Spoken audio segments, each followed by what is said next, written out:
assistant, Jenny, is in the studio today, and I keep on pulling her away from her desk to come and be my model because she's such a great model. She doesn't move, she doesn't talk back. I love her. She can't complain because she gets paid to do this. Yeah. So let's get started. I also wanted to tell you guys about a couple of trips that I'm making pretty much coming up very, very soon. I'm going to be hosting a super jam in Las Vegas with the face painting and body art convention May 12th. So check that out on the website or follow me on my Facebook. I'm also heading to Holland for the first annual European Face and Body Art event, so please follow me there. And to all my Holland friends, I can't wait to see you again. And then I'm going to be heading to the Midwest, to Detroit, to host a Super Jam and a Rock and Rainbows class. So I hope to see you soon, guys. All right, so let's get started. So I'm going to be using a couple of my favorite things today. This is the True Rainbow Cake because, you know, the whole leprechaun and pot of gold and rainbow. Yes, I'm going to play into that whole cliche. I'm also going to be using this brush, and it is called the Double Filbert, and it comes in a couple of different sizes. Sorry if it's a little blurry. But what it does, if you can see here, hopefully my camera will focus this, is that it's split right in the middle, so it makes really fast clovers.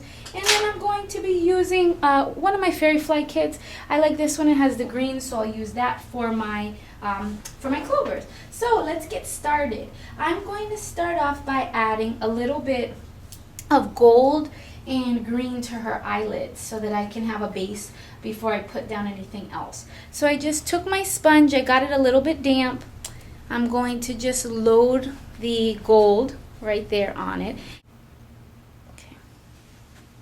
So I'm going to have her close her eyes, and I'm just going to fill in her eyelid right inside of here, just like that. So I filled in one, and I might as well just go fill in another. And the good thing about painting on Jenny, which I love, is that she has this beautiful eyelid, and it helps me so that I can blend on her eye, and I have enough room to do pretty things. So I love her. So I'm just going to come up a little bit higher right through the middle of her eyebrow on both sides, just like that. And then using the same sponge that has the gold on it, I'm going to pick up a little bit of this green so that the green and the gold blend automatically on my sponge anyways. But before going directly to her eye, I'm going to kind of blend them on my wrist first so that I don't just put it down and it's this super harsh color. I'm just going to tap the lid of her eye, kind of blend that right in, right inside of there. So I'm going right over it, kind of blending that in, just so she goes from a green to gold, and the gold being the closest color to her eye. Next thing that I'm going to do is taking my 3/4 inch brush and my True Rainbow Artie Cake, is I'm just going to load it up so that I can get that rainbow, so we can start off this design. So now that I have my brush loaded, and you do want it about 3/4 or at least half of the way loaded so that you have enough paint to be able to use it on the face. So now all I'm going to do is right in the middle of the forehead, I'm going to connect it by pressing down and making my first rainbow right inside of there. Alright, so now I have a rainbow right between her eyes, right inside of there. And then I'm going to reload just a little bit more. And now all I'm going to do is coming off of here at an angle, I'm going to come, kind of flip it up. I'm going to do the same thing, but I had to make sure that my red is the first one. Press, kind of flip it to a point. Starting with my brush flat next to her eye, I'm going to just press, twist to a point, right on there. And then I'm going to repeat that on the other side so that I have the basic shape for this design. So making sure that the colors match. I had blue on this side as the first color, so I'm going to make sure that that's the same thing. Line it up against the corner of the eye, press, twist to a point. I'm just going to be loading up the greens and the whites right in here, and if you want to pick up a little bit of the darker, that's cool too. So we're going to be creating some shamrocks. So make sure your brush is really well loaded. Alright. So I'm going to start here, right inside of this area, and then I'm going to just press and pull in, press and pull in, and press and pull in, pull the bottom to start making my shamrocks. So I'm going to press, press, press, Make that one with 4. And now the key to using this brush is that you want to make sure that the tip stays in the same direction. So I just went over it, and if you have to reload your brush, go ahead, do it. Make sure that you have enough paint on there, or else you're obviously not going to be able to make this stroke anyways. So I'm just making my 4-leaf clovers right on top of there, going on top of my actual rainbows. Do the same thing here. Make my shamrocks. You can make them of all different sizes. I'm going to make it here and here. By pressing lighter on the brush, you get smaller shamrocks. So that's a cool thing. So all I'm going to do is draw clusters of hearts. So I'm going to make one heart, another heart, and another heart for my. So now the next thing that I'm going to do is taking my white paint. I'm also going to freehand some shamrock. Right, so notice I was just working on the tip of my brush. I'm just going to go ahead and draw in my 3 sets of hearts to make my shamrocks every kind of other place that I have space. And I'll go on the other side, do the same thing. So I'm just filling in again right here.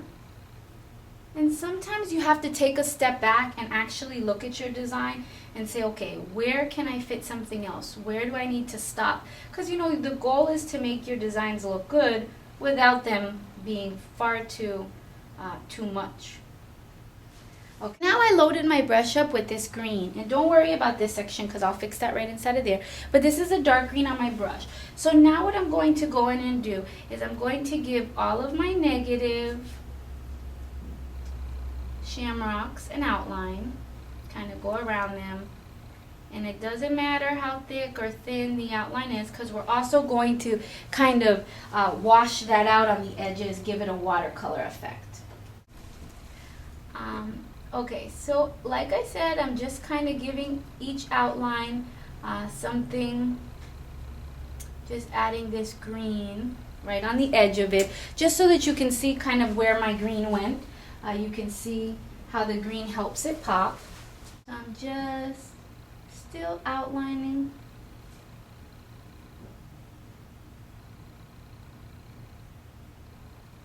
So now taking my brush, I got my brush wet again, okay? So my brush is damp because this is how we're going to kind of bleed out the edges of this extra green. So all I'm doing is going to the areas where it's heavier, and I'm just rubbing my brush right along it.